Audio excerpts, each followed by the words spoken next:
pag-usapan yung mga salita ng Diyos. We come to Him with a humble heart, seeking His will, seeking His authority, and of course, asking for His wisdom. Let us pray po. In the name of the Father, the Son, the Holy Spirit. Amen. Lord, hindi po kami mangangahas na gamitin yung aming nakasanayan at kaalaman. Hindi po ka namin pakikialaman ang iyong mga pagkilos. Nagbubunyag ka po sa pamamagitan ng aking mga kapatid. Kaya umaasa po ako na patuloy kang magbubunyag sa lahat ng aming pag-uusapan sa hapon ito. Pangunahan mo po kami, sakupin mo po kami, turuan mo po kami, i-inspire mo po kami, upang Lord, ikaw ang maitanghal namin sa lahat ng aming pag-uusapan. Hinahanap po namin ang iyong kalooban at hinahanap po namin ang iyong kabutihan at ang iyong paghahari sa amin. Lahat ng ito, Ama, ay isinasama namin sa panalangin ng aming ina na si Maria. In Jesus' name, Amen. Glory be to the Father, to the Son, and to the Holy Spirit, as it was in the beginning, is now, and ever shall be, world without end. Amen.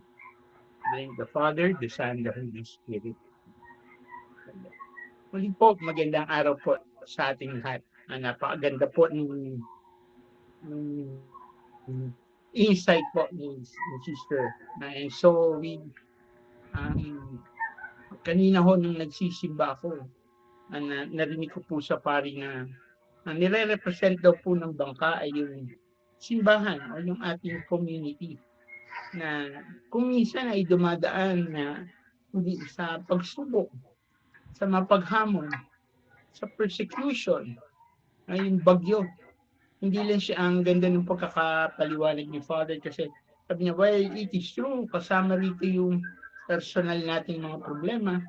Maganda rin makita natin na yung bangka represents us belonging to the family of God, the Church of God, community na kung minsan ay dumaraan hindi lang sa mga pagsubok kundi bagyo talaga na kung minsan nagiging dahilan nga kung bakit nagkakaroon ng pagkakabaha-bahagi ng pagkanya-kanya. Ang magandang pagkakasabi niya kasi sabi niya, nawa pag may dumarating na bagyo, ang direksyon ay hindi papunta sa isa't isa. Ang direksyon ay laging papunta kay Kristo. Kung mayroong mga problema tayong hinaharap na hindi pagkakasundo, nawa ang direksyon ay papunta pa rin kay Kristo. Tumakbo kay Kristo. Hanapin si Kristo. Unahin si Kristo. Hindi yung kalooban, hindi yung kagustuhan, hindi yung mga sarili nating paniniwala. Ang hamon sa atin ay saliksikin yung kalooban ng Diyos sa bawat sitwasyon, sa bawat mga circumstansya ng ating pakikipag-ugnayan sa bawat isa.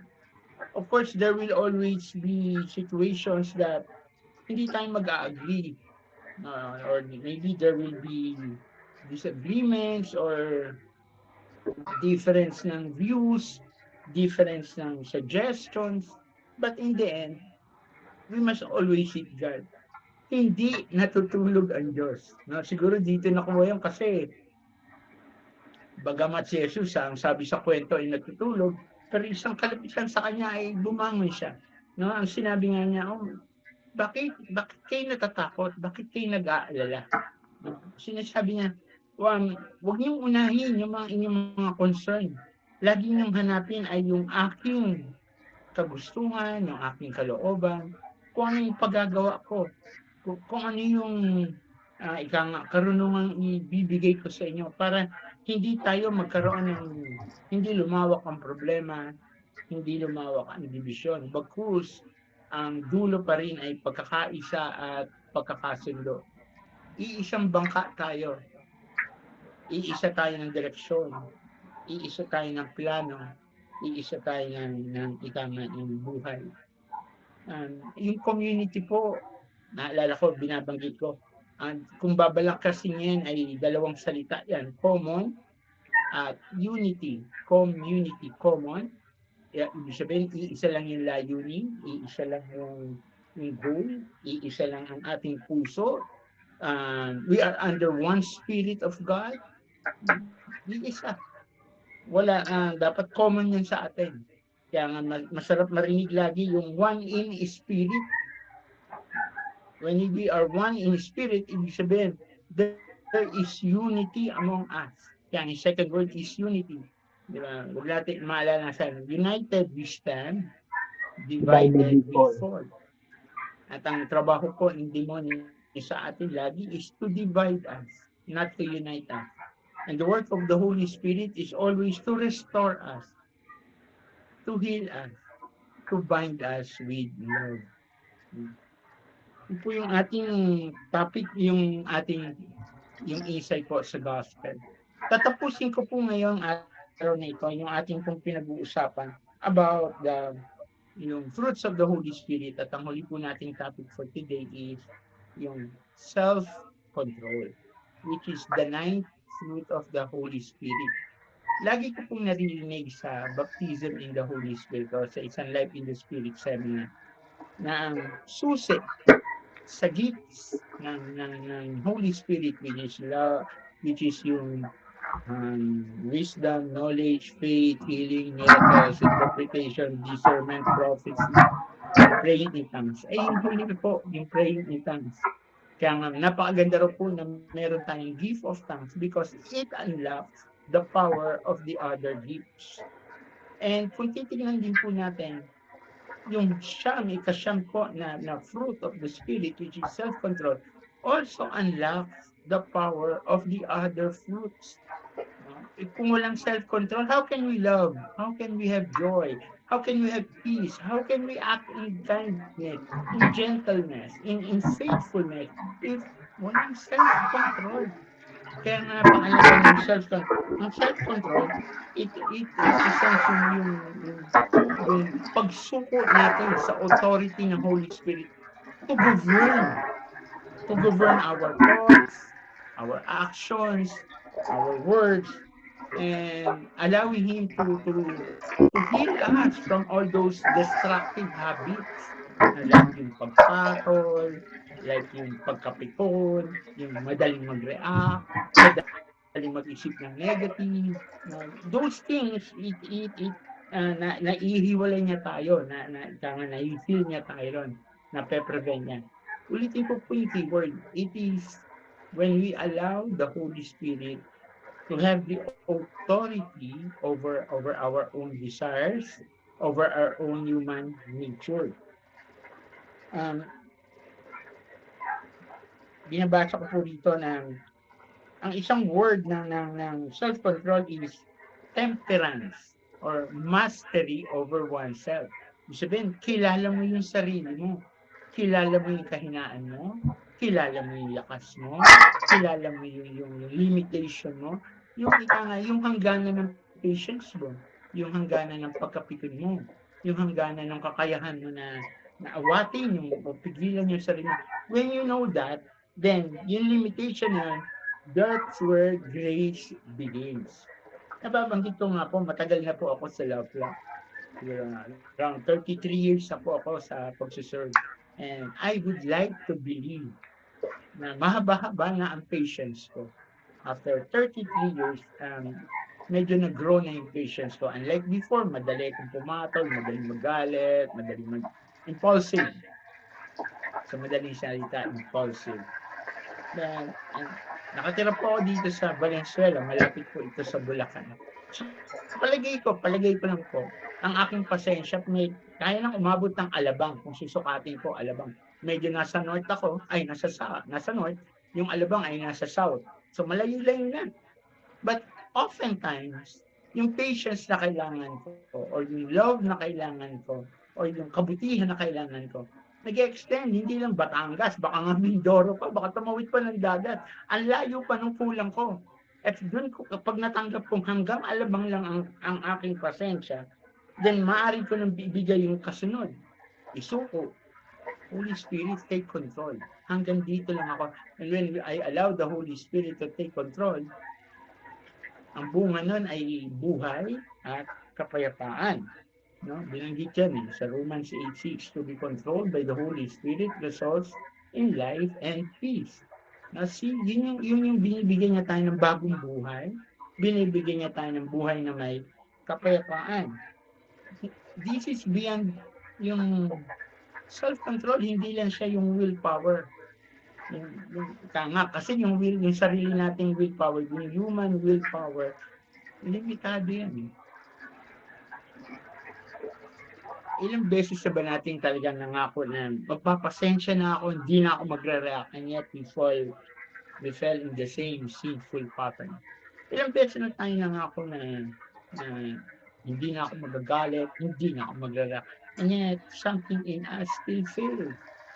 Because holiness is never our job. Holiness is the work of the Holy Spirit in us. Tayo po ay nakikipag-cooperate lang doon sa trabaho ng Holy Spirit. He prompts us, He convicts us, He guides us, He leads us, and all we do is respond, tumugon. Habang ang Holy Spirit, oo, nagagalit ka na naman, oo, nagre-react ka na naman, oo, nag-iisip ka na naman ng pangit, oo, magsasalita ka na naman ng masakit. Pag naririnig natin yun at humihinto tayo, then natutunan natin, nakakatugon tayo ng kalugod-lugod sa Diyos. Bakit? Una muna natin naririnig yung pagpipigil ng banal na Espiritu. Naalala ko po, tinatanong ko lagi, bakit kayo umaatong sa gawain? Bakit? Kailangan ko ba, meron kayo ba pag umaatang sa gawain para matuto na pumatol?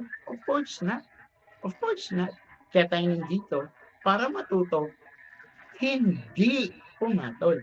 Kasi most likely, all of us, or if not most of us, marunong pumatol, marunong mag-react, marunong magalit, marunong mapikon. So kaya tayo nagatan dito para yung Word of God will control our hearts, will fill our hearts, then yung Word of God, bibigyan tayo ng guidance, lalo coupled with the power of the Holy Spirit, na ma-master natin yung ating sarili, and thereby gaining the fruit of self-control. Kinikwento ko po sa inyo sa mga anak ko, ng mga unang ko po silang nakakasama, dahil lumaki nga po silang hindi ko kasama. Nung una ko sila nakakasama, ang dalas ng reaction ko. Kasi kung ano yung ayaw ko, gagawin nila at parang nananadya. Habang nagsisikap ako magpasensya, lalo nilang tetestingin kung totoo. Habang naman akong yung ayaw ko naman, gagawin nila, yung gusto ko, ayaw nilang gawin. Para bang purposely sinasadya nila na kontrahin ako. And admittedly, I failed a lot of times. Nagalit, sumigaw, maaaring nakapagsalita ng masakit. At during those times, nagsisimula po ako mag-serve as a speaker. And nakukonvict ako kasi pagkagaling ng prayer meeting, pag-uwi, nagsisigaw ako kasi nakita ko na hindi maayos yung bahay. Nagbilin ako na ito gagawin at hindi ginawa. There is this conflict in me. And I have to kneel down and ask for the Holy Spirit. Holy Spirit, take control of me. Kailangan, pag galing ko ng prayer meeting, ang uwi ko, blessing, hindi init ng ulo. Ang pangit naman, kakatapos ko ng mag-prayer meeting, pag uwi ko, hindi biyaya natatanggap ng anak ko kasi nagagalit ako sa ginagawa nila. Turuan mo ako na kontrolin yung sarili ko na kung nagagalit man ako, tanggalin mo yung sakit na salita, yung sigaw, tanggalin mo. And unti-unti, the Holy Spirit slowly convicted me and shaped me, mold me, and it helped a lot to heal my relationships with my children. Hindi, bagamat inaamin ko, sila yung nagpatawad sa akin, pero yung self-control, it was a choice. I made so that I can put God between me and my family. Ilagay sa gitna ng aking mga relasyon si Lord. Nagsimula yon sa self-control. Then unti-unti naramdaman ng pamilya ko yung love, yung patience, yung kindness, yung goodness. It was never about what I can do. It was always what I follow and obey from the promptings of the Holy Spirit. Kaya nga natuklasan ko yung self-control para siyang shield against sa kasalanan. Na halimbawa, hindi siya magalit, hindi siya mag-react nga. Yung self-control parang nagiging hadlang. Hindi siya magsalita na masakit, hadlang siya, pumipigil. Imbis na tuloy-tuloy yung samaan ng loob, nagkakaroon ng hadlang. Bakit? Yun nga, yung kapangyarihan ng Holy Spirit. Yung unhealthy desires, maski yung lustful thoughts, maski yung pagsisinungaling, maski yung pagpalusot sa kasalanan, maski yung pagkomento against sa kasiraan ng iba, lahat yan.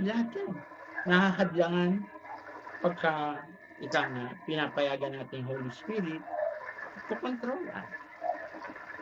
Ang weird, no? Self-control yung title pero Holy Spirit ang nagko-control. Kasi totoo lang naman, kaya ba natin i-control yung ating emotions? Hindi. There are really times that we are beyond control. But when we allow the Holy Spirit to take over us, to control us, then lahat yan, makikita natin, ang resulta nga ay kapayapaan. It is a shield against sin. And paano ba natin ito nga yung may express? Number one is yung pagiging kalmado. Alam niyo po yung pagiging kalmado sa gitna, ba? Sa gitna nga ng problema, sa gitna ng stressful situation, yung ba, dami-dami mo nang iniisip, tapos meron pang mga nagsasalita. On those times, makikita natin yung power of a calm spirit, kalmadong espiritu. Bunga, yung kalmadong espiritu, bunga ito ng isang malalim na prayer life, ng isang malalim na kapakikipag-ugnayan kay Kristo, malalim na pagsuko, pag-amin na ang kapayapaan natin ay nagmumula lamang kay Kristo. Pagkapayapa ka ay yung mas stressful ang situation, hindi tayo madaling mag-react. Hindi madali ka dahil nga napipigilan natin yung ating sarili. Again, mahalaga ito yung self-control to resist temptation.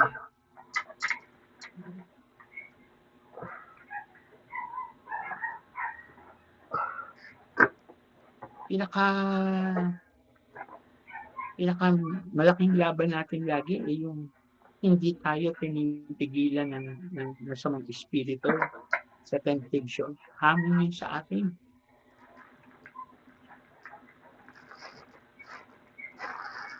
Lagi ko itong naririnig. Pag ako ba't ganun, lumapit ako kay Lord, dumami yung problema ko. Well, nabanggit na natin ito eh. Yung problema, yung sa pera, yung sakit, darating yan. Wala namang exempted yan. Mabait lang si Lord, may dumating yun, alam mo, may tatakbuhan kang Diyos. Yun nga yung gospel natin for today. But, aside from that, partly, nadagdagan yung problema kasi pinoproblema na natin ngayon yung pagpapakabanal. Hello? Maganda hong problema yon. Gusto ko pong diinan yun. Sana kasama sa problema natin yung pagpapakabanal. Pagpapakabait. Pagtulad kay Kristo, the imitation of Christ. Kasama sa nagiging problema natin. Kasi kung ang buhay natin hindi pa rin lumalago sa patungo dun sa pag-imitate kay Kristo, hey, hindi kaya malayo pa rin tayo kay Kristo. Kahapon yung Ebanghelyo, tinatanong ni Jesus yung mga alagad, sino ako sa inyo? Alam niyo, pag tinatanong, ang dami nagtanong, sino si Kristo? Sino? Kanya-kanya, may Savior, may Healer, may Provider. But is God. Simple lang si Lord. Siya, yung way, truth, and life. Binibigyan niya yan. Walang ibang daan sa kabanalan, walang ibang katotohanan, walang ibang nagbibigay buhay, kundi siya lang. Maliwanag. At ang ganda-ganda ng sinasabi kasi pag nakita natin yun, at wala nang ibang magbibigay sa atin, wala nang ibang katotohanan, si Kristo lang. So, ibig sabihin, kung ano man yung naririnig natin na hindi ayon kay Kristo, hindi katotohanan. Kung hindi yung katotohanan, dapat yan i-resist natin. Alisin natin sa sistema natin. Ang kalahati, yung half-truths are still alive. Yung katotohanan na medyo mukhang totoo, pero hindi lubusang totoo, kasi nangalingan pa rin. Ibig sabihin, hindi pa rin kayo ayon. Kung yung dating dinadaanan, yung ating ugali, yung ating pakikipagrelasyon, yung ating kaisipan, yung lumalabas sa bibig natin, ay hindi ayon dun sa kay Kristo. Ika nga, hindi papunta kay Kristo na iisang daan lang, He is the way. Saan tayo papunta? Then those are temptations that the devil, hindi ka naman sasabihin ng demon niya. Wala namang masama eh. Marami namang gumagawa niyan. Kaya nga tayo nakikinig ng Word of God, so makikita natin yung tamang daan, yung tunay na daan. Buhay. Yung buhay natin dapat talaga is a life of seeking the will of God. Ano yung gusto mo, Lord? Ang happy ka ba rito pag ginawa ko to? Happy ka ba rito pagka nagsalita ako? Happy ka ba pagka itong reaction to? Hindi na yung kasalanan, hindi na yung mali ba ito? Ang tanong na natin, happy kaya si Lord pag ginawa ko ito? Then makikita mo, mapapractice mo ron yung self-control. Kasi kung hindi siya happy, bakit natin gagawin? Anong sense na gagawin ko isang bagay kung hindi naman maging matutuwa si Lord sa akin?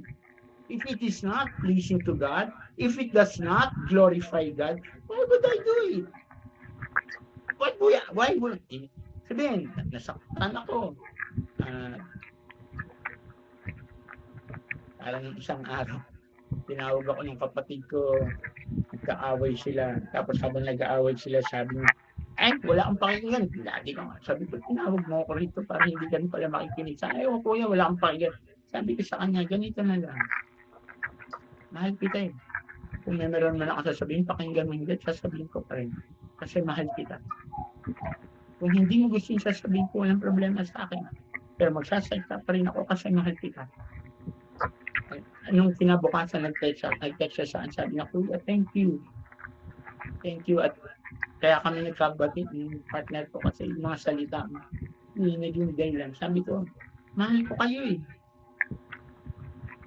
Sometimes, there will always be a difference of opinions. And there will be times that will hurt each other. But a person who seeks God will always try to act out of love. Motivated by love, guided by love. Pag yun ang nag-motivate sa atin, we bring peace, we bring healing everywhere. And of course, pinakamalaga nito yung pag-express ng self-control is when we learn to tame our tongue. To guard, bantayan yung mga lumalabas sa bibig natin. Or maski pinopost online, yung mga komento. No? Lahat yan, lahat. Intriga, chismis, patol, mga masakit, everything na lumalabas sa bibig. Naalala ko nung bago po ako as a speaker, meron akong laging binabanggit.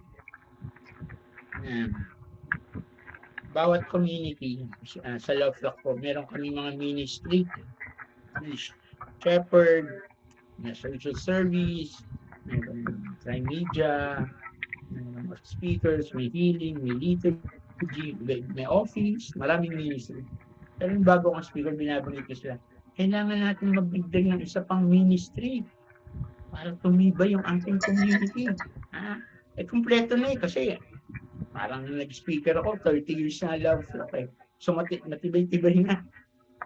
Ay, baka daw nga, 30 years na. Ngayon, 44 na eh. So matibay-tibay na. So bakit pa ako magdadagdag? Sabi pa magdadagdag? Hindi, may isa tayong kailangan ng ministry. O sige, anong ministry yun? Shut Up Ministry. Ano yung shut up ministry? Kung wala kang magandang sasabihin, shut up. Kung ang sasabihin mo will destroy yung integrity ng isang tao, shut up. Kung ang sasabihin mo will divide the community, naghanap ka lang, shut up. Became a member of that ministry, an active member. Bakit? So that your mouth will become a source of grace. A grace that builds up, grace that restores, grace that heals, grace that lifts everyone up. Minsan kasi may mga tao na nagsasalita, totoo naman. Bakit? Masama ba magsabi ng totoo? Sagot ko na, masama kung ang intention mo manira. Wala namang makakahalata kung ang intention mo manira, ikaw lang eh. Pero kung ang intention mo manira, mangwasak, may problema. Ano ba ang intention mo? Bakit mo kinikwento? Kasi di ba dapat ang una mong kausapin, yung taong involved bago mo ikwento sa iba? Shut up! See? Kaya nga ilang beses natin pinag-usapan yun. To be silent sa oftentimes is a powerful tool to build up the community. Of course, there will be times we need to speak up. Of course, there will be times we need to rebuke people. Kaya nga may discernment eh. Kaya nga may guidance ng Holy Spirit eh. Because we no longer act out of our own motivation or out of our own volition. We act by the guidance of the Holy Spirit. So talagang pinakamalaking ma-express natin ang self-control is when we learn to control our tongue. Hopefully, that will be one of our future. Mahaba meron po akong natuklasan na book. 30 days about taming the tongue. Sabi ko, binabasa ko, nire-reflect ko kasi ayoko siyang itok na dahil nabasa ko. Hindi, kailangan ko makita yung sarili ko muna. So hopefully, one day we can talk about it. And kasi nadidiscover ko na ang isa sa tool ng demonyo to destroy us, to hurt us, is yung sarili natin mga salita. It creates a division, a wedge among us. Amen. Paano natin ito i-cultivate yung self-control? How paano tayo mag-grow yung self-control? Una, kailangan matutunan natin tanggapin yung kahalagahan ng self-control. Madali ka bang mag-isip negatively? Madali ka bang magtampo? Madali ka ba magkaroon ng self-pity? Madali ka ba mag-react? Madali ka ba mag-komento? Madali ka ba pumatol? Pag alam mo madali yan, dapat alam mo na you and me have a problem sa self-control. There was a time, I think panahon ng pandemic, dahil wala akong ginagawa, magapon lang sa bahay, nainganyo akong sumagot sa mga debate sa mga religion, sa mga ganyan. Talagang nag-enjoy ako kasi una, natututo ko. Pangalawa, gumagana ko pagkapilosopo ko. But na-recognize ko ang isang problema. Anong problema? I am not winning them to God. Yung mga nakakausap ko, dahil napatunayan ako, tama ako, di ba? Mali kayo. I'm not winning them sa Diyos. In fact, I am alienating them. Nagagalit sila, katoliko ako, naiinis sila dahil hindi sila makasalita. And feeling nung una, pakiramdam ko, proud na proud ako sa sarili ko dahil kita niyo na. Hindi. The Holy Spirit convicted me. Pakiramdam mo, nanalo ka? Nasaan sila? Kung nanalo ka, di ba dapat nag-gain mo sila sa faith mo? Napalapit mo sila sa Diyos? Hindi, ang naging reaction nila, nagalit sila sa iyo. Nasaan ang victory doon? Then I began to stop. Then yung iba, nabalikan ko, nakahingi pa ako ng, sorry, but marami, hindi ako nakahingi. Marami, hindi. Yun yung sinasabi ko na, yun, isa sa malaking bagay na tinuro sa akin ni Lord. Hey, hindi mo dapat gawin yan. Ang goal mo is to bring them closer to Christ, to lead them to Jesus, not to win arguments. Then I recognized wala akong self-control doon. Kaya totally, I left groups, I left pages, talagang, there are sometimes binlock ko pa yung, bakit? It is not healthy for me. It is not edifying for others. Second, talagang yung relasyon natin sa banal na Espiritu. Banal na Espiritu, habang nakikinig ka, lumalakas ang tinig niyan. At habang lumalakas ang tinig niyan, lalo yung ganadong-ganan pag sumusunod ka, huwag ka sa maliit na bagay. Hindi, huwag yan ang gawin mo. Hindi, dito ko dumaan. Dito ko. Habang ginagawa mo yun, maririnig mo siya audibly.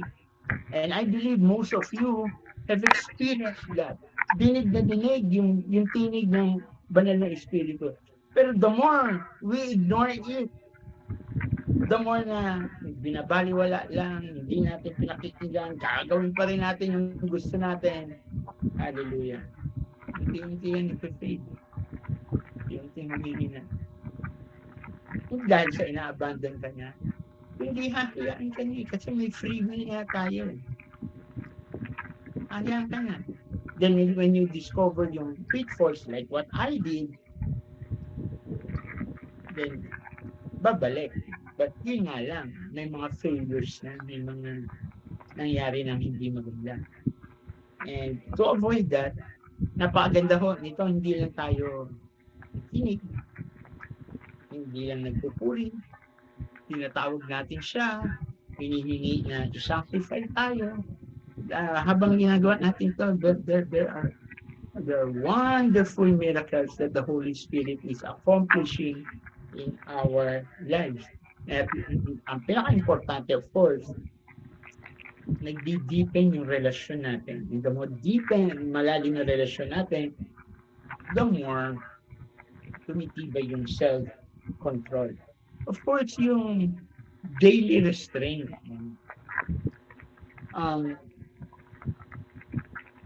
Isa sa, ako po, mahilig po ako sa matamis. Paborito kong palaman. Dalawa lang pong paborito kong palaman. Una, Coco Jam. Pangalawa, condensed milk. Talagang yun yung hilig ko. Kaya lang, yung lately, tumataas yung sugar ko. Ay, hallelujah, binabawasan ko. Gusto ko po bang kumain? Opo. Gusto ko po mag-soft drinks? Opo, ang init eh. Gusto ko, ayoko kung sabihin sa inyo hindi gusto, pero bakit ko tinitigilan? Makakasama sa akin. And I discovered when I practice discipline or self-control in these areas of my life, you know, there are certain areas of my life follows. Like nga yung komento, like yung mag-isip ng negative, like, ang dami. Ulitin ko when pinapractice yung discipline, pinapractice yung self-restraint, pigilan. Gawin yung gusto, kainin yung gusto. Hallelujah. Ayan, yan. Ako po, napakahilig ko po talaga sa matamis. But, I discovered part of me growing in self-control is to learn to discipline ng aking eating habits, maski yung aking sleeping habits, kasi kasama yan eh. Discipline is part of growing in self-control. And discipline, remember, when we discipline ourselves, ang goal natin is not only, hindi ko na pwede isip magpapayat, but to be healthy. Yun lang. Hindi ko na, kung mag-walking ako, hindi ko po, ay, para maging may kansyan ko, mag-set. Hindi. Ang aking, steward ako ng aking kalusugan. Tagapangalaga ako ng aking katawan. And I'm doing this for the glory of God. Not para pa-cute o para, hindi. See, self, and yung bunga is, yung nga yung ating self-control sa spiritual side. And number 4, we need to set goals and boundaries.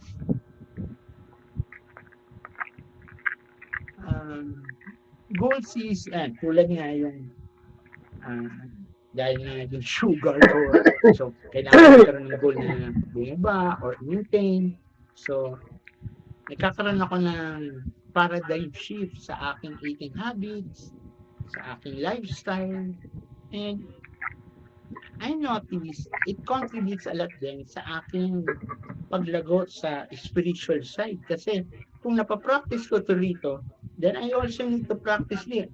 Meron ba mga areas ng buhay ko na, halimbawa, nag-enjoy ako na gawin, and yet, pag ginagawa ko to, parang nagiging comfortable ako, hindi ko na naiisip yung katayuan, hindi lang as speaker, kundi as Christian, at hindi ako nagdadala ng bela. Halimbawa, yung mga kaibigan ko na nagbibiroan, at kung minsan, napasali ko, at nag-enjoy ako, tapos pag uwi ko, makukonvict ako. Sa susunod, hindi ko nagagawin. Mas nagbibiroan sila, bahala kayo dyan, hindi ako sasali. Kahit pa nga kulit-kulitin nila ako na, uy, may nag-iisip, hindi ko gagawin. Kasi nga, bakit? Kasi, it does not glorify God. Sana narinig niyo po yung paulit-ulit kong binabanggit. Self-control is a channel of glorifying God. This is praise and worship. This is lifestyle. This is way of life. No?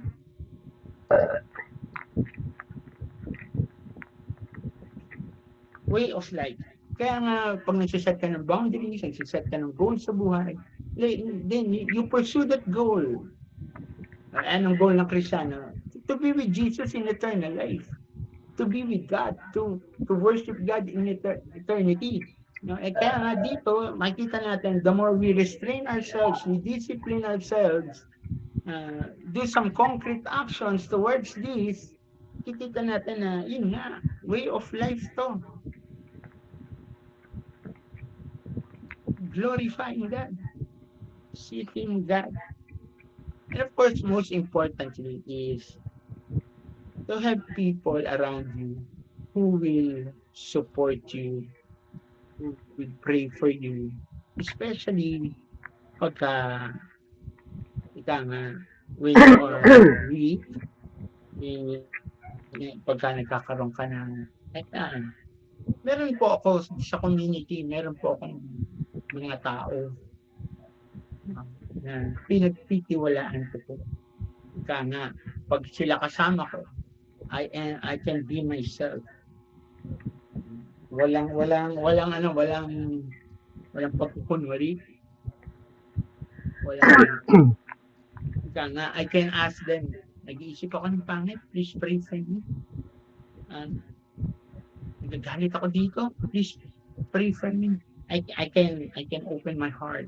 Na hindi ko iniisip na si-chismis nila ako, sisiraan nila ako.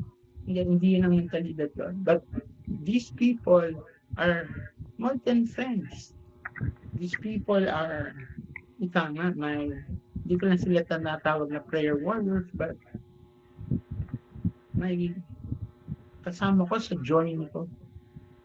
There are times hindi ako nakakapag-communicate, but I still believe that hindi tumitigil yung aming prayer para sa isa't isa. Importante po na may mga taong nakakakilala sa atin.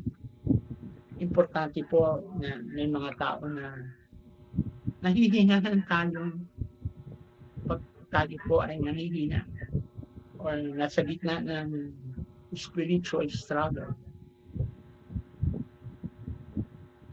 I do not remember kung naikwento ko na ito sa inyo, but gusto ko lang ikwento kasi naalala ko po yung dati ng spiritual director si Mons. Sabi niya nagkikwento siya sa isang homily niya. Sabi niya, meron ako isang kaibigan, ano siya, gay. Then he attended a seminar. Then he na-transform. Hindi na siya gay. Kaya lang, ang hanap buhay pa rin niya, parlor. Kasi yun ay talaga, ma-establish na yung parlor niya. So, hindi na niya inalis yung kanyang hanap buhay. Pero, nagsiserve na siya sa simbahan, nag-a-attend lang ng mga prayer meeting, talagang nag-speak up mabuhay ng malinis. One day, nag-message sa kanya, Monsi, pray mo naman ako. Sabi niya, bakit? Kasi meron pogi dito sa parlor at nagfe-flirt sa akin. O sige, pagpe-pray kita. Maya-maya nag-text ulit, Monsi, pag-pray mo ako. Niya, bakit? Dalawa na silang nagfe-flirt sa akin. Nilalandi na nila ako. It was really, sabi ni Monsi, ngayon lang ako nakakita ng tao na sa oras ng tukso, naghahanap ng dasal. Sabi ni Monsi, hindi ko makalimutan yung sinabi niya na, sa gitna ng kahinaan, ang una mong hanapin, taong magdarasal para sa'yo. A prayer warrior who will fight the battle with you. Nagpipigil sa sarili, kaso ang lakas ng temptation. Tulungan mo ako. Tapos sabi niya, dalawa na sila. Tapos after 30 minutes, kinakabahan siya. Kung 30 minutes, hindi na nag-communicate. So sabi niya, nag-text daw, sabi niya ulit, Monsi, thank you sa prayers. Dumating yung kaibigan ko, nagkaroon kami ng dahilan para tumakas. Anong lakas ng dasal mo, Monsi? Sabi ni Monsi, parang our father lang ang dinasal ko.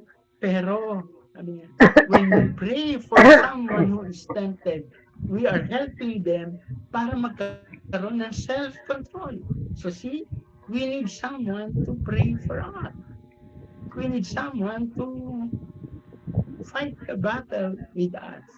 We cannot do this alone. With the strength, with the power of the Holy Spirit, and with the support of people around us, hallelujah, then we can gain the fruit of self-control. Amen. Let us pray for. And before we pray, kung meron kang kilala, nag-i-struggle, I want you to pray for that person. Struggle, patawad, nag-struggle sa galit, sa tampo, sa resentment. If you know any person who's struggling, I want you to pray for them right now. Hindi nila kailangan yung panghuhusga natin. Ang kailangan nila, panalangin natin. Well, it is true, they are failing, but when Christians fail, they need our support and prayer. Hindi po yung panghuhusga at pagpapandang. Mas po siguro yung matipigas yung talaga yung ulo. Yung talagang sakit na ng ulo. Siguro mas malalim yung sugat nila na nangangailangan ng panalangin mo at panalangin ko. Let us pray. In the name of the Father, the Son, the Holy Spirit. Lord, makailang beses mo pong sinasabi that the battle is yours, not ours. But yet, we still try to fight the battles our own way. Sadly, we fail, oftentimes miserable. We hurt ourselves, we hurt people around us. Para bang ang buhay namin ay isang fortress na walang pader. Kasi hindi namin mahina yung aming self-control. Kaya may mga pagkakataong nakakagawa kami ng mga bagay na bagamat pinagsisisihan namin, nakakapagdulot nga ng sakit sa aming kapwa. May mga nasasabi kami na hindi tama, makasarili, o minsan baka hindi namin napupuna out of our own self-righteousness. Sa akong ito, Lord, lumalapit kami sa iyo. Hindi malakas, hindi mahina, hindi mabuti, kundi makasalanan. Lumalapit kami bare, walang tinatago. Kilala mo naman kami. At alam mo, yung bahagi ng buhay namin that needs your grace of self-control. So pour out your grace, Lord, especially areas of our life where we are weak, where we are failing, where we are angry, where we are hateful, resentful. Maybe, Lord, pati na rin yung aming mga lumalabas sa bibig. Bantayan mo po yung aming puso. Our reckless tongue, Lord, bantayan mo. And even, Lord, our wayward heart. Guard us, Lord, and teach us. Huwag kang magsawang igabayan kami hanggat hindi kami nag-grow doon sa gift of, sa fruit of self-control. We offer everything to you. We offer every decision. We offer every relation. We offer to you to take control and have your authority over our lives. This we pray in Jesus' name. Amen. Glory be to the Father, to the Son, and to the Holy Spirit, as it was in the beginning, is now, and ever shall be, world without end. And the Father, the Son, and the Holy Spirit. Amen. Magandang hapon po sa inyo.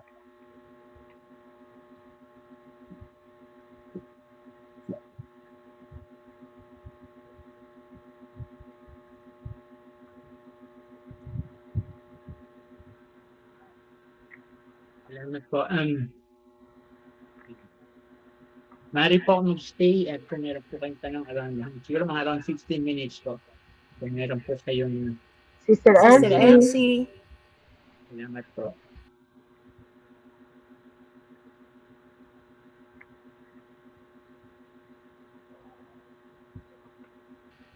Sister Elsie. Hello po. Maraming pong salamat, Brother Rafi. Sister Bioli, pwede pong kayo muna ang pumalit sa akin. Salamat po. Okay. Okay po mga kapatid. Sino po ang may mga katanungan po? Si Brother Rafi, napakaganda ng kanyang topic. Self-control. Sige po mga kapatid.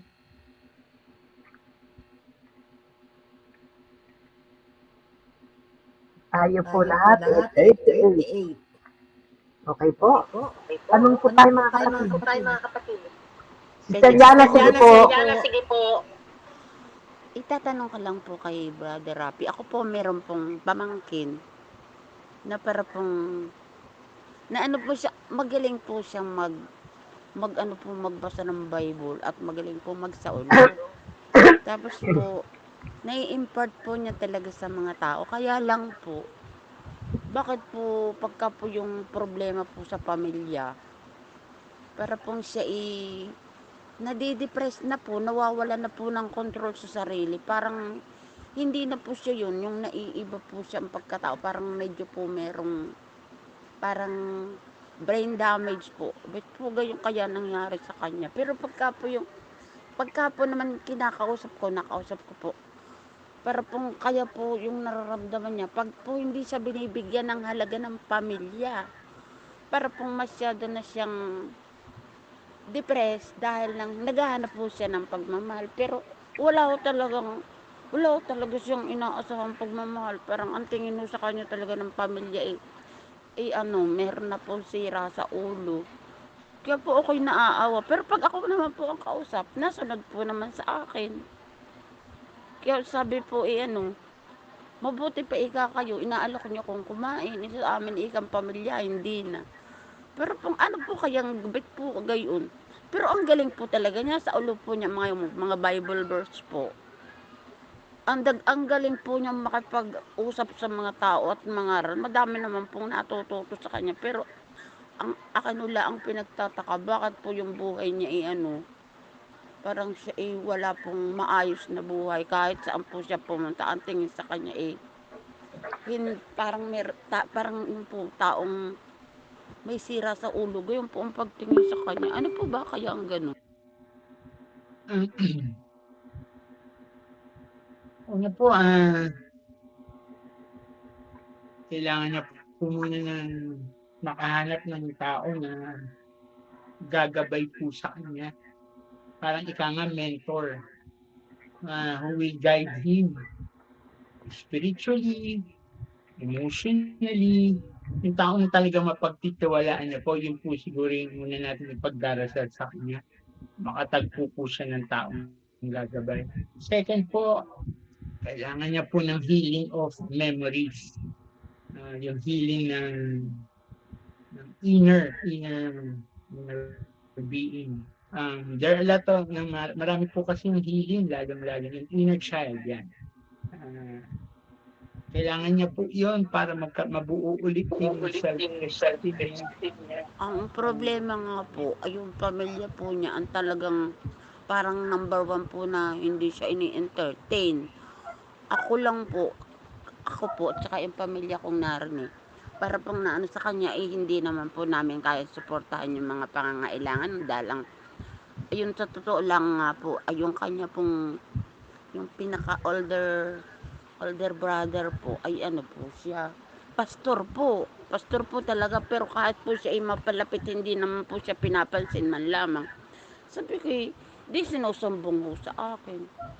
Sabi ko, Tutoy, wag mo na yung intindihin. Pagkahon man nagkakaganyan, ang iniisip niya, magwala po siya, manakit o kaya mag-damage sa kung kani-kanino na ginawa niya na maganda. Tapos para pong nawawalan po siya ng kontrol dahil nahanap niya, may maganda rin balik yung ginawa niya sa mga yun. Ay wala po talaga. Kaya sabi ko na lang po, pero pag po naman nasa amin, sabi sa akin sige po tiya, susundin ko po kayo. Pero pagka po malayo na uli sa akin, dahil nga po ako may kapasaran, hindi ko naman po masusundan dahil wala rin naman po akong financial na pwedeng isupport sa kanya. Hindi ko po alam ang gagawin.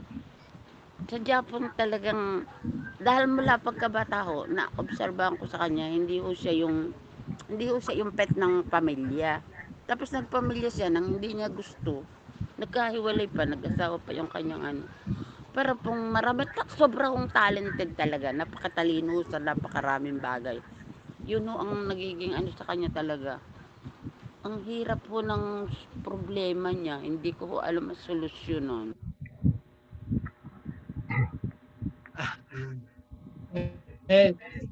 Yun nga po kailangan niya po talaga ng isang tao na maggagabay po sa kanya. Talagang magbibigay po sa kanya ng ma-uplift yung spirit po niya. Right now, naghahanap po siya kaya he is lost.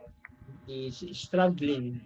And yung hanap na lang po talaga yung pagmamahal pang-unawa, pagpansin. Kung naibibigay niyo kamo, kaya magaan po ang loob niya sa inyo at tumutugon siya sa inyo. Opo nga. Pagka po may sinasabi ako, sinusunod po talaga ako. Kaya lang po, kung saan po naman napunta, hindi naman po, dahil masyado na siyang nahusgahan ng buong dito sa barangay, pati ho doon sa bayan ng, dahil ako kahit ho saan na doon, pinupuntahan ho ako noon. Pagka naman ho ako pupuntahan, yung iba kong pamangkin na nagdadad sa kanya, nagagalit naman ho ako yung lapitan. Kaya ang hirap po din naman, hindi ko, pagka ho naman, kumbaga ho, nag-usap lang kami ng nakabantay na ho yung iba para siya paalisin. Pero yun, no, kaya ho natagalan lang dito maghapon, 2 araw, ako ho'y narito sa bukid. Hindi ho ako mapipigilan ng mga nado sa bayan dahil hindi ho nila nakikita at saka yung pamilya ho niya malayo dito. Kaya ang hirap po naman talaga. Pag uwi naman ho sa kanila, gayon na naman. Kaya Yun lang po, kailangan po natin kaya ang ginagawa ko na ho, pag pinagpipray ko na lang mabuti tapos pagka dadating sa akin, kailangan po pagdasal natin, isipin po isang tao na mag-guide sa kanya. Magme-mentor ka nga. tapos ho, sasabihin pa po sa akin, si kuya nga, pastor, bakit ako'y dadai sa kanya, di man lamang niya ako papansinin, tapos doon sa kanila, pag nagkakainan ng mga kapatid niya at magulang, hindi naman ho siya inaalok kumain. Kaya ho napunta dito naman ho yung hipag kapatid, pagdaka itanong agad, anong gusto mong kainin? Kaya ho mas nawiwili ho dito, pag narito ho sa amin. At least meron po siyang pupuntahan. Magandang balita po yun. Yun hula ang pero pagkakatulog na alis ho siya, kahirap din ho dahil nga marami hong nag-judge sa kanya pero ang malaking bagay ho naman siguro, kaya ko siguro naman rin siya ni Lord dahil po magaling ho talagang magsauli ng Bible verse at magaling pong mangaral sa kapwa. Pero yung iba naman ho, hindi ho kilala siya, kilala ho namin, yun ho hindi nag-judge, parang nasunod ganon ho. Pero yun ng mga kakilala, lalo na yung pamilya na judgmental ho talaga, kaya doon ho na siya na yung kanya uling nadidepress ho mabuti, tapos para siyang gusto magwala, parang ganon. Kaya ang hirap po ng sitwasyon, kahit yung tunay nga kapatid ko ang kanyang tatay, kapatid ko, ultimo na maririnig nyo sa kanyang tatay, isasabi, masira na daw ang ulo, parang ganon. Kaya ang hirap po. Sakit po yan. Mahirap po dahil masakit po talaga dahil pag sa akin ho naman, hindi ko naman ho talaga makita na meron talaga siya. Dahil marami naman hong kayang gawin. Tapos yung sinasabi ho naman niya, marami totoo.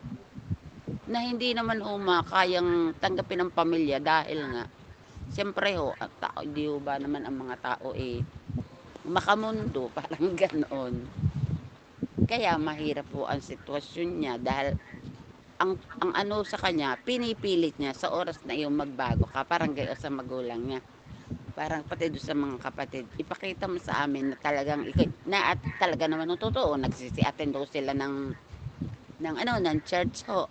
Pero bakit ikagayon pa rin sila? Parang gano'n no, ang tanong niya. Kaya mahirap po talaga ang sitwasyon.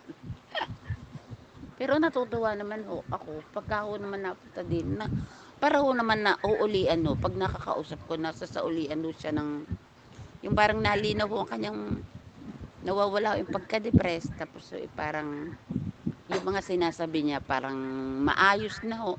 Pag umalis ulit, nabalik sa dati. Pag nakakita ho ng mga taong siya ay hinuhusgahan na naman. Kaya prayer ho talaga. Father, brother, baka naman po pwede pakisali po siya sa kanya pong Wala po tayong magagawa sa kanya kasi gumaling na po talaga. Hindi po natin siya maabot. Ang pangalan po niya ay si Bernard. Sige po. Bernard, ano po? Digala po. Sige po. Salamat po. God bless po. Thank you po. Salamat, Sister Liana. Sasama natin sa prayer din niya sa 3 o'clock. Amen po. Amen po. Amen. Glory to God. Napakahirap ng sitwasyon ng batang yun. Sana pagpalain siya ng ng Diyos. Diyos. Ayan po. Sige po, Sister Helen. Hello po. Good morning, Brother Rafi. Hi, Chief. Ako po ay masaya at blessed na blessed sa mga pangyayari ng 2 araw. Una sa lahat, yung narinig ko sa iyo na control sa ating sarili, ay ako'y bagsak na bagsak doon. Mahiyaman akong sabihin. But yan ang sinisikap ko, lalo na sa sitwasyon ko, Brother Rafi, alam mo na siguro yun. So, pag ikaw ba naman ay, kumbaga, sabihin na natin, hindi ko nasasabihin kung ano, didikdikin ng hindi maganda negative thoughts. Although na kahit maintindihan mo na may problema ang isang tao, pag ini-insist sa iyo yung mga negative na yon at ipapaliwanag mo at ang gusto ay ikaw ang masunog, at talaga'y, Brother Rafi, bagsak ako doon. Talagang ako'y mapasigaw na.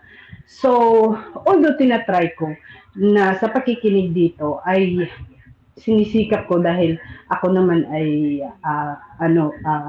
ang temper ko dati ay hindi ko rin makontrol. Dahil spoiled nga. Kumbaga, dahil pinalaki ka ng lula't lolo. So, alam ko may pagbabago. Pero hanggang ngayon, sinisikap ko, hindi ko pwedeng sabihin na nagbago na ako. Sinisikap pa rin, Brother Aki. Dahil sa sitwasyon ngayon, sinasabi ko sa sarili ko na sa ganitong sitwasyon ng kasama ko, hindi lang na kumo ay ito ay pagsubok dahil ako mismo ay binabago ko ang sarili ko kung paano ko sisikapin na makontrol ang emotion ko. Dahil ang emotion daw, ang sabi nga ng pare sa akin, ay yun ay normal sa atin. Pero ang epekto ng emotion, yun ang sikapin natin na i-control. Dahil kung hindi natin kayang kontrolin ang sarili natin, ay nahanto nga sa hindi maganda.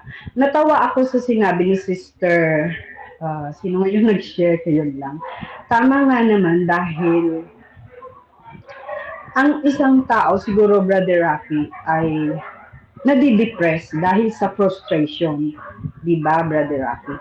Frustrated ka sa mga bagay-bagay na gusto mo na hindi mo nakuha at doon nagsisimula na ma-depress ka dahil hindi mo makontrol ang emotion mo, hinahanap mo yung wala sa'yo.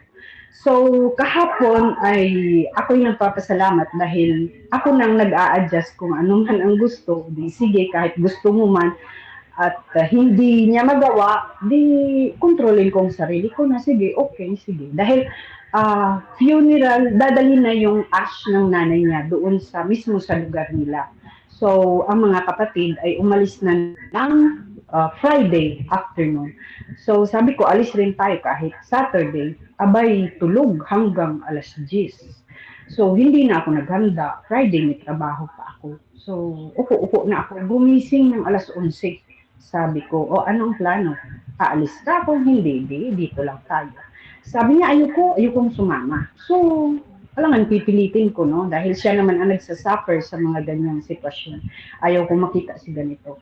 At the last minute, mga alas 11:30, siguro alas 12, nagsabi na, sige, alis tayo. Pero, ayaw niyang pumunta doon sa kung saan na sinasabi ng mga kapatid niya, mag-hotel sila. At sabi ko, ganitong gawin natin. Doon tayo sa bahay ninyo sa Mare. Tapos, 1 hour drive papunta doon. So, yan ang ginawa namin. So, natapos yung funeral, dinala namin mga siguro alas 6. Tapos, 7:30, may dinner daw. Nandun yung mga pinsan, some of the relatives. Pero, pumunta kami sa malaking bahay dahil may kukunin siya. So, ang nangyari, siya ang nagbitbit ng ashes, Brother Rafi, na ayaw niya yun, ha. Tapos doon, linagay siya ang naglagay, binidyohan ko pa. Doon din ako umiyak dahil grabe ang iyak niya. So, sabi niya kasi lagi, wala siyang emotion, Brother Rafi. Gusto niyang umiyak, pero hindi siya makaiyak. But on that time, na pinatugtog yung request ng nanay niya, kahit nung mas dito, ay pinatugtog. Doon, grabe ang hiyak niya, nandun, dalawa ng kapatid. So, napaiyak din ako. Hanggang na umuwi na kami kahapon, ng hapon, mga 2:00 na, napag-usapan namin dahil sa dagat, sobrang ganda ng dagat doon. Sabi ko, anong iniisip mo? Sabi niya, wala. Sabi ko, you see, sabi ko, distracted is very important dahil ang iniisip mo ngayon yung dagat, kung paano ko lumangoy. Hindi yung mga negative thoughts. Negative thoughts is creating your mind, sabi kong ganun. Pero, alam mo kung anong tama ang mali. So, sabi ko, ikaw ang dapat mag-control. Agree din siya, Brother Rafi. Pero, one time na sinasabi niya sa akin, Brother Rafi, na hindi mo kasi ako maintindihan. Ina-explain mo sa akin na yun ang gagawin ko, but is insisting in your mind. Sabi ko, you need distracted. You see, when we go to the Mari, wala kang iniisip. Tranquilo, maganda ang ngiti niya kasi tinanong ko siya, anong iniisip mo ngayon? Sabi niya, wala. So, you feel fine. Sabi ko, ang iniisip mo, para lumangoy. So, natawa din ako. But we discussed when we go home yesterday, na-discuss namin yung mga negative thoughts na ang depression pala, Brother Rocky, hindi lang na sa kung ano, dahil din sa mga nangyayari nung maliit siya. Nag-aral kasi ang pinasok ng tatay niya nung siya ay 11 years old sa Monte Cassino. Diba, Monte Cassino ay sa bundok yon. At doon siya na trauma kasi nagkwento siya na inilublog ng binuli siya.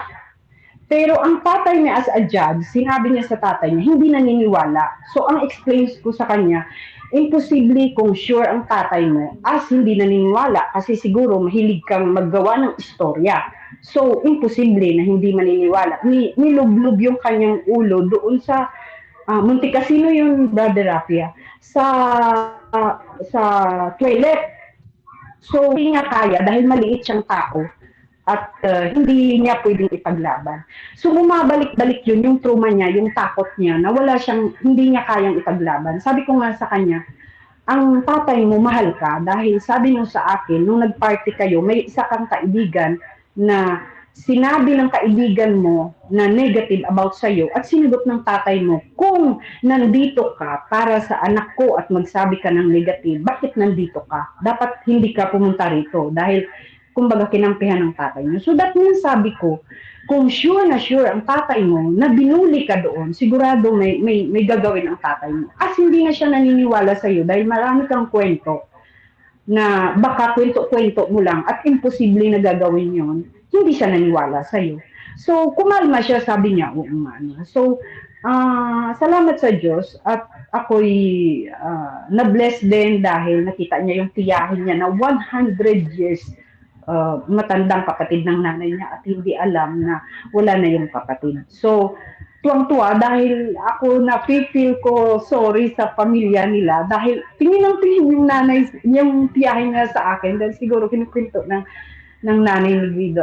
So, ako'y nagpapasalamat, ang mga kapatid, nagpapasalamat na dumating kami na kahit sinasabi ni Guido na hindi siya pupunta. So, salamat din, salamat. So, bless ako doon sa mga bagay-bagay na kahit hindi man dapat, ay tinatry ko rin. So, pero sa narinig ko, Brother Rocky, na sa ngayon, na-feel sorry ako na hindi ko pa talaga at happy ako sa narinig sa'yo na na-control mo na ang sarili mo when it comes sa mga bagay na yan. But I feel sorry, magiging sinungaling man ako pag sasabihin ko sa inyo ay oo, nagbago na ako. Dahil hindi ko masabi yon dahil yung mga sitwasyon na yung Brother Rafi, hindi pare-pareho. Depende sa matatanggap natin kung paano natin kontrolin yung emotion na yon, lalo na sa mga taong nagbibigay sa atin ng hindi maganda kumbaga. So, ako humingi rin, alam ko na sinasabi ko sa iyo, prayer is strong, anong tawag doon? Makatulong sa atin sa mga taong hindi nauunawaan minsan or hindi ko man masabi na yun ugali ni Guido, pero tama, Brother Rafi, na siguro sakit yun. Hindi natin, sabi ko nga, siguro kulang yung mga tornilyo ng utak niya dahil agree naman siya, pero minsan dumarating talaga, Brother Rafi. So, hindi ko rin masabi kung anong dapat gawin, but I try my very best na Siyempre, una sa lahat, yung taong katabi sa mga ganyang tao na may depressed ay kung hindi ka marunong naman mag-adjust sa sarili mo, talagang ikaw ang unang ma-depress, no? Doon nga sa bahay nila, hindi kasi pwede na ako magising din ng same oras sa kanya. Ako nagising talaga, Brother Rocky, mga 7, 7:30. Pag sobra na dyan, nasama ng pakiramdam ko. As tabi nga ng dagat, bababa na ako yan kahit tulog ka. Sabi ko, bahala ka dyan, matulog ka sa gusto mo. So, bababa na ako sa dagat kahit wala pang tao dahil ang ganda-ganda ng dagat. So, pagising niya yan, ay tinitingnan ako sa balkon. Dahil makikita ka naman dahil sa sobrang lapit. Sabi ko, bumaba ka na dyan. So, yun ang ginagawa ko para at least bababa na siya. So, wala na siyang maisip ng maganda nga doon sa So, yan ang blessing na nahatid na namin ng nanay niya sa huling hantungan at maganda naman ang posto. At least nakapunta kami. So, salamat Brother Rocky. But, hihingi ko pa rin ang prayer sa kanya at lalong-lalo na sa aking Brother Rocky na magkaroon ako ng more than 100% patience. Salamat sa Diyos at sa mga blessing na natutunan ko rin ng dahil sa kanya. Hindi lang kumo na siya ay ganyan. Ako rin mismo, marami akong na-realize sa sarili ko at i-adjust sa sarili ko na maging mabuti pa rin kahit papano. Salamat, Brother Rafi. Mahaba ang kwento. God bless. Thank you, Sis. Thank you po. Ma'am, marami pong salamat sa inyo lahat. Maraming salamat sa Ellen. Magpapaalam na po ako. God bless po. Let us continue to pray for each other po. Maraming salamat po. Salamat. Maraming salamat po, Brother Rafi. God bless po. Bye-bye. Brother Rafi. Okay po mga kapatid. Meron po ba mag-share sa atin? Yung mga karanasan na salamat sa inyo. Napahaba ang kwento ko. okay lang, sis. Okay lang po ang sharing niyo. Sige po mga kapatid. Sino po pa mag-share? Yung naranasan nila ng talagang pag nandiyan ang Holy Spirit, malakas na malakas ang ating self-control. Kaya patuloy natin tatawagin ang banal na Espiritu para magpa-take control. Sige po mga kapatid.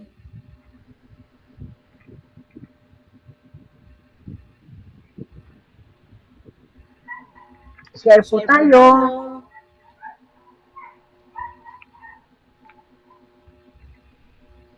Okay. Nandiyan na po si Brother Ike. Brother Ike.